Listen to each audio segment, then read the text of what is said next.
Je vous remercie. On passe Ville Connectée, Morbihan Énergie, Pierre-Georges Arnaud.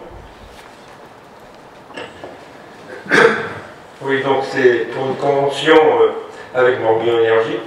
Donc dans le cadre du programme Ploërmel 2035, la ville de Ploërmel entreprend des travaux de génie civil pour alimenter donc, le futur projet de la ville connectée sur l'ensemble de ces secteurs. Donc ces travaux donc, ils sont relatifs aujourd'hui à la voirie et à l'espace urbain. Ceux-ci comprennent donc les réseaux souterrains au fluvial supportés donc, par la ville de Ploërmel, les réseaux usés remplacés par Ploërmel Communauté dans le cadre de sa compétence assainissement, le branchement d'eau fluviale donc, supporté par le SIAP dans le cadre de sa compétence eau potable, donc le mobilier urbain, la voirie et les revêtements, et aussi à l'éclairage public, donc le réseau d'éclairage public et les candélabres et les mobiliers associés confiés à Morbihan Énergie dans le cadre de sa compétence. L'ensemble de ces travaux sont financés et inscrits donc, au budget successif jusqu'à la fin des travaux. Il y a une tranche ferme, la plus importante, et qui comprend la majorité des rues concernées et des tranches affermissables au choix des élus relatives aux rues Jacques-Gautière, Saint-Armel et de Rohan. Donc, au fil des études, Morbihan Énergie a attiré l'attention sur la réflexion qu'il était intéressant de faire avant de finir les travaux et surtout avant de reboucher les tranchées pour ne pas avoir à les rouvrir demain. Il s'agit des réseaux souples permettant d'installer, quand il sera opportun, des outils de gestion des espaces publics et des services complémentaires à proposer à la population. Par exemple, les bornes de recharge vélo et d'automobiles électriques, de gestion du nombre de places de stationnement disponibles, de porter cette information à la connaissance des automobilistes avant qu'ils ne s'engagent dans la zone de rencontre du centre-ville sans avoir l'assurance de pouvoir s'y garer, d'installer des outils complémentaires d'aide à la gestion de l'espace urbain, même ceux qui n'existent pas forcément aujourd'hui, qui existeront demain. Donc ce programme actuellement il est estimé à 660 000 € TTC, qui n'est pas possible ni forcément utile d'installer aujourd'hui. Dans ces 660 000 € est compris donc, toutes les opérations de génie civil à installer sous les voies et qui coûtent aujourd'hui 275 000 € TTC. Donc c'est l'objet de ce bordereau qui vous est proposé ce soir d'acter cette dépense de 275 000 € pour éviter de rouvrir bien sûr plus tard et qui coûtera de toute façon plus cher certainement à faire ultérieurement. Donc, en affermissant pas les travaux des rues Jacques-Gautière, Saint-Armel qui sont des rues déjà traitées et en harmonie avec les travaux actuels, le budget total de l'exploration est bien sûr respecté. J'ai des questions concernant ce bordereau.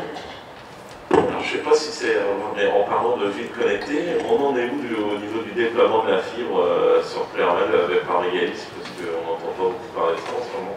Oui,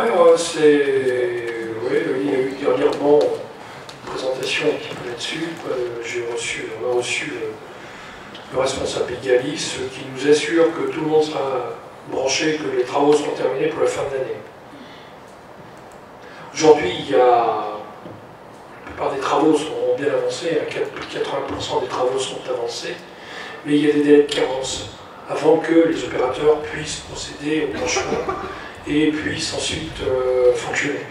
Il y a des nappes, puisqu'ils appellent ça comme ça, sur l'ensemble de la commune qui fonctionnent, qui aujourd'hui sont en fonctionnement tout à fait bien. Jean-Claude Chumel m'en parlait, surtout le lotissement d'Hippodrome est desservi en fibre et ça fonctionne.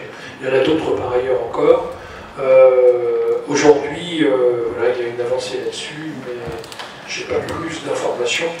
On peut voir que justement la société qui est chargée du déploiement de la fibre, on les a posés.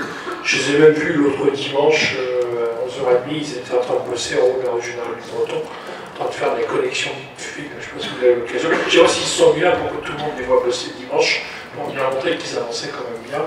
Mais on nous a assuré que pour la fin de l'année, tous les travaux seraient terminés. Ça concerne que le centre-ville ou... Non, la totalité de la ville. Okay. Parce que quand on parle de Ploermel qui est en phase 1, effectivement, alors le plus terrible c'est que la phase 2 est en train de rattraper la phase 1. Comme l'opérateur qu'ils ont choisi pour réaliser la phase 2 est beaucoup plus opérant et beaucoup plus efficace que ceux qu'ils ont choisi pour la phase 1, la phase 2 va être terminée. Alors la phase 2 elle est un petit peu autour de chez nous, mais ce qui fait que ça fera quelque chose d'un peu plus conséquent. Mais nous en phase 1, on a l'assurance que ça devrait être terminé. Voilà, en tout cas, on peut mettre la pression, ça ne changera pas grand-chose, je dirais aujourd'hui un petit peu là-dessus, si ce n'est que ça avance de façon significative. Ils ont pris un peu une vitesse de croisière qui est quand même bien plus conséquente que ce qu'on a pu connaître. Malgré les obstacles qui persistent ici et là, enfin ça c'est quelque chose qui devrait être vu, à mon avis, quasi-totalité d'ici la fin de l'année.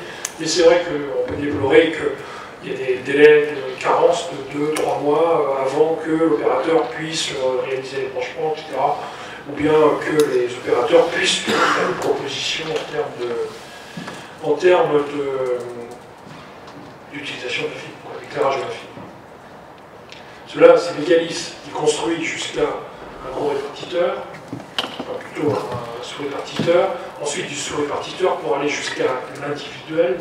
C'est l'opérateur qui sera choisi qui devra faire des choses comme avec du temps de France Télécom. Il fallait France Télécom pour tirer le fil en cuivre pour pouvoir aller jusque dans son salon pour pouvoir être connecté avec le produit. Un petit peu dans ce même schéma. Ok? Oui. Ces travaux étaient budgétés antérieurement ou c'est nouveau ça? Non. C'est ça, donc et il n'y avait pas de subvention là-dessus, visiblement. Non, il n'y a pas de subvention là-dessus. C'est simplement une opportunité qu'il peut y avoir là-dessus. Alors, justement, là-dessus, on ne travaillera pas sur la rue Jabotière et Saint-Armel, très probablement, pour pouvoir budgéter simplement, je dirais, le génie civil. Moi, j'ai toujours été très dubitatif en me disant, voilà, il faut réaliser ce genre de choses. Bon, le génie civil, si on ne le fait pas, ça pose problème. Voilà, c'est ça. Par contre, pour moi, il n'est pas question d'aller mettre les bornes de recharge qui, normalement, devront pouvoir se connecter là-dessus.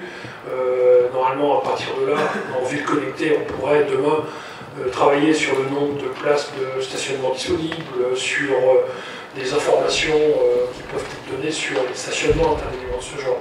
Et ça, c'est la vraie ville connectée de demain, quand tout sera vraiment stabilisé, etc. Là, on verra.